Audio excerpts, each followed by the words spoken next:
खास खबर के प्रायोजक हैं शक्ति भोग बासमती राइस, कण कण में स्वाद और खुशबू।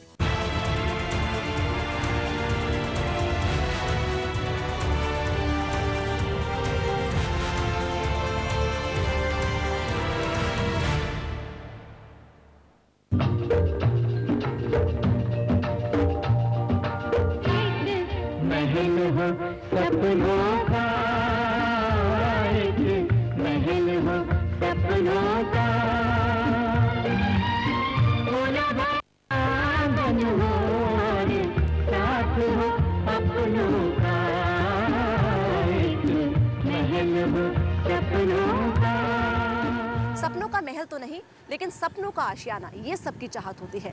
लेकिन सपने टूटते चले गए। एक अदद घर का सपना, एक अदद छत का सपना, एक प्यारे से सुंदर से घर का सपना, जबकि ये सपना दिखाया था खुद वित्त मंत्री जी ने। उन्होंने पिछले बजट में सस्ते यानी कि अफोर्डेबल हाउसिंग का वादा किया था। लेकिन सवाल यह है कि क्या ये वादा झूठा निकला?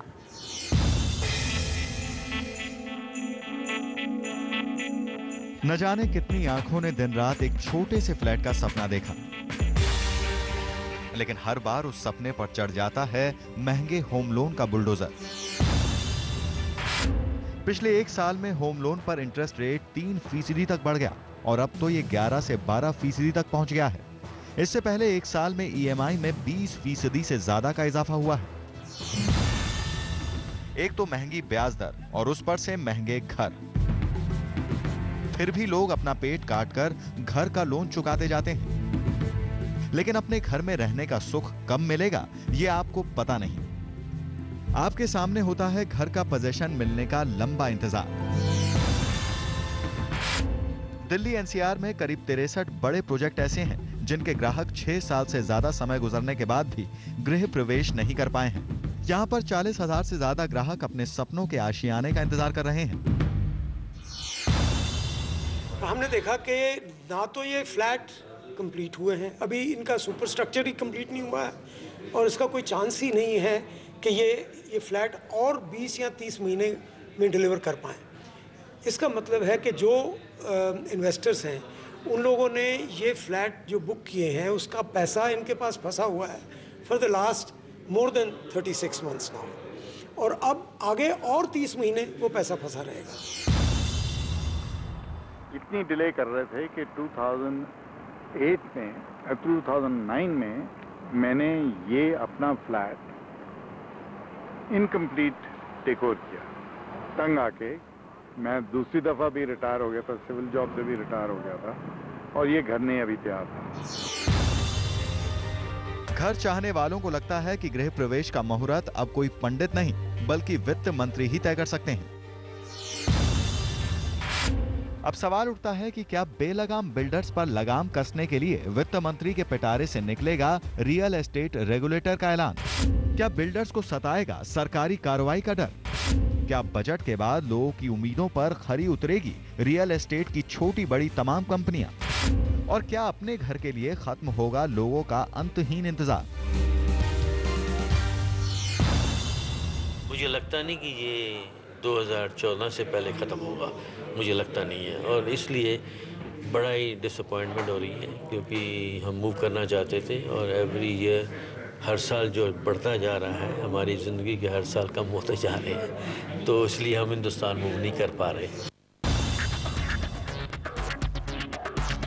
दूसरी तरफ बिल्डर्स पोजीशन में होने वाली देरी के लिए प्रोजेक्ट शुरू करने में पैसे की कमी को बड़ी वजह बताते हैं।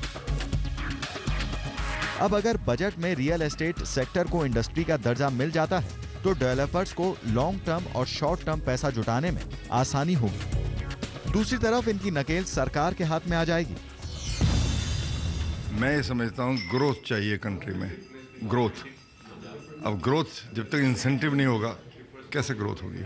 इंसेंटिव मैं समझता हूँ सबसे बड़ा चीज़ है इस वक्त इंटरेस्ट रेट को डाउन करना और बिजनेस क्लाइमेट को ऐसी बनानी ताकि लोग इन्वेस्टमेंट करें। That is the key point of this economy. Builders की सरकार से मांग है कि रियल एस्टेट को इंडस्ट्री का दर्जा मिले। सरकार के अफोर्डेबल हाउसिंग प्रोजेक्ट्स को इंफ्रास्ट्रक्चरल स्टेटस का दर्जा मिले ताकि सस्ते ब्याज दर पर पैसा मिल सके। सबसे नंबर वन जो इस time difficulty real estate market में है, वो जो डेवलपर्स जो फेस कर रहे हैं वो है लिक्विडिटी इशू। फंडिंग, एक तो cost of money is gone up really high, interest rates बहुत ज़्यादा हैं, और एक्चुअल में जो ज़्यादातर बैंक्स हैं वो रियल एस्टेट इंडस्ट्री में को लैंड नहीं कर रहे हैं। तो liquidity is a big issue. तो ये किसी तरह से अगर ईज हो सके तो that will make a big difference on the supply side. Affordable यानी कि गरीब और मध्यम वर्गीय लोगों के लिए घर, उन लोगों के लिए घर जो कि पैसे की तंगी से जूझ रहे हैं। अफोर्डेबल हाउसिंग के लिए 15 लाख रुपए तक के घरों पर 1% इंटरेस्ट सबवेंशन की स्कीम है, लेकिन खरीदार और जानकार दोनों ही मानते हैं कि ये 1% काफ़ी नहीं है और इसे बढ़ाया जाना चाहिए। जानकारों का मानना है कि गरीबों और मध्यम वर्ग के लोगों को सस्ता घर मुहैया कराना है तो सेक्शन 80 IB के तहत फिर से छूट मिलनी चाहिए। साथ ही ये भी तय करना जरूरी है कि घर न सिर्फ सस्ते हों बल्कि टिकाऊ भी हों। इसलिए घर बनाने वाले बिल्डर्स और खरीदने वाले ग्राहक दोनों चाहते हैं कि इस बजट में प्रणब मुखर्जी ऐसी योजनाएं लाएं जिनमें 10 से 25 लाख रुपए के लोन पर ब्याज सब्सिडी बढ़ाई जाए, स्टैंप ड्यूटी खत्म की जाए और टैक्स में छूट की सुविधाएं और ज्यादा मिलें।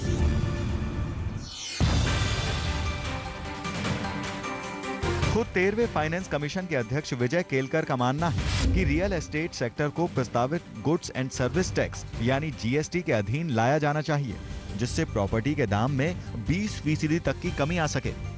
इसकी वजह यह है कि GST में आने से स्टैंप ड्यूटी का खर्च खत्म हो जाएगा। सरकार के लिए इसे पूरा करना यानी अपनी जेब ढीली करना होगा, जबकि सरकार तो आपकी जेब ढीली करने की जुगत भिड़ा सकती है ताकि अपना वित्तीय घाटा भर सके। हालांकि प्रणब मुखर्जी इस बजट में GST का रोड मैप भी देने वाले हैं। इससे उम्मीदें तो बढ़ी हैं, लेकिन एक डर राज्य सरकारों से भी है जो फिलहाल स्टैंप ड्यूटी से मोटी कमाई कर रही हैं। वैसे अगर वित्त मंत्री डायरेक्ट टैक्स में होम लोन पर छूट की सीमा बढ़ा देते हैं तो होम लोन लेने वालों को फायदा हो सकता है। इंटरेस्ट सबवेंशन है जो कि अभी 15 लाख के लोन, अगर कोई 15 लाख का लोन लेता है उसको 1% इंटरेस्ट सबवेंशन मिलता है। आज के मार्केट को देखिए तो 15 लाख रुपए बहुत कम है, तो इस लिमिट को बढ़ा दें तो डेफिनेटली इससे कंज्यूमर्स को बेनिफिट मिलेगा। तो both from the supply and demand side को स्टिमुलेशन मिलना है, जिसकी वजह से लो कॉस्ट हाउसिंग ज़्यादा लोगों तक पहुँचेगी। अब दिल्ली से सटे गुड़गांव में ही देखिए, जहां करीब 19,000 ऐसे घर हैं जो बिक नहीं पाए। इससे पैसा लगाने वाले इक्विटी फंड परेशान हैं, तो लोन देने वाले बैंक भी, और बिल्डर्स तो दबाव में हैं ही। दिसंबर 2011 की तिमाही में एक साल पहले के मुकाबले देश की टॉप 11 लिस्टेड रियल एस्टेट फर्मों का कर्ज 14% बढ़ चुका है और इस तरह से रकम पहुंच चुकी है 41,700 करोड़ रुपए तक। आखिरी तिमाही के नतीजे अभी आने हैं और तस्वीर ज्यादा साफ नजर नहीं आती। ऐसे में अगर कोई बड़ा बदलाव ला सकता है तो वो हैं वित्त मंत्री प्रणब मुखर्जी। हर साल हम मांगते हैं सरकार से कि एक अच्छा बजट आ जाए ताकि हाउसिंग सेक्टर को थोड़ा सा सपोर्ट मिले और कॉस्ट ऑफ मनी थोड़ा कम हो और हाउसिंग जो है, हाउसिंग प्राइसेस जो है वो थोड़ा सा कूल डाउन हो जाए। लेकिन हर साल when the budget comes that is disappointing always. Real estate अच्छा लग रहा है और इंटरेस्ट रेट, मेरी जो पर्सनल फीलिंग्स हैं कि आई थिंक फाइनेंस मिनिस्टर साहब इस बजट के अंदर टैक्स को बहुत बेनिफिट देंगे। टैक्स जो रेशियो है उसको बढ़ाने जा रहे हैं, वो बढ़ेगा तो लोगों की कंजम्पशन पावर और बढ़ेगी। एक अच्छे बजट से डेवलपर्स और ग्राहकों का मतलब ये भी है कि होम लोन के ब्याज पर छूट की सीमा 1.5 लाख रुपए से बढ़ाकर 3 लाख रुपए कर दी जाए। किराए से होने वाली आय पर मिलने वाली टैक्स छूट बढ़ाई जाए ताकि घर खरीदने के लिए लोगों का हौसला बढ़े। रिहायशी कंस्ट्रक्शन पर अब तक लगने वाले 10% सर्विस टैक्स को वापस लिया जाए, क्योंकि इससे लागत लगभग 3% तक बढ़ जाती है।